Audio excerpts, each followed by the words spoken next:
তীব্র তাপপ্রবাহের মধ্য দিয়ে ২৬-এর বিধানসভা নির্বাচনে ভোট প্রচারে নদিয়ার শান্তিপুর বিধানসভা তৃণমূল প্রার্থী ব্রজকিশোর গোস্বামী শুক্রবার শান্তিপুর পৌরসভার বিজেপি পরিচালিত ১ নম্বর ওয়ার্ডের জোর কদমে ভোট প্রচার চালিয়ে যান তিনি।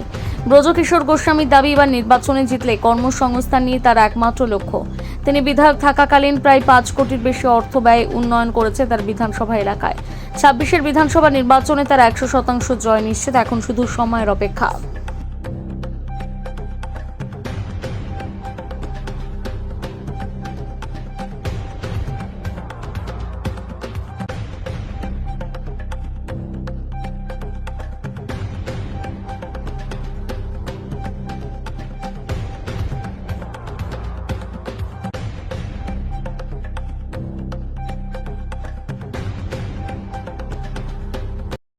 মমতা বন্দ্যোপাধ্যায়ের হাতে, আমাদের নেতা অভিষেক বন্দ্যোপাধ্যায়ের হাতে আমরা তুলে দিতে পারবো।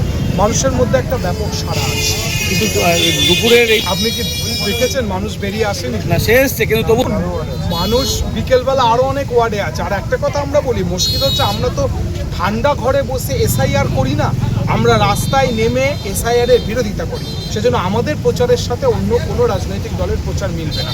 ওরা দেখবে কখন রোদ থাকবে না, ওরা দেখবে কখন ঠান্ডা থাকবে।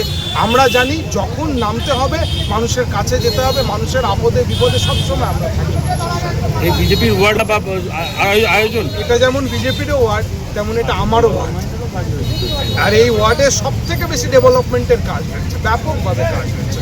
বিজেপির ওয়ার্ড বলে নির্দিষ্ট কোনো ওয়ার্ড তো নেই। আমি আপনার প্রশ্ন উত্তরে বলবো, এটা যেমন বিজেপিরও ওয়ার্ড, আবারও বলছি এটা কিন্তু আমারও ওয়ার্ড।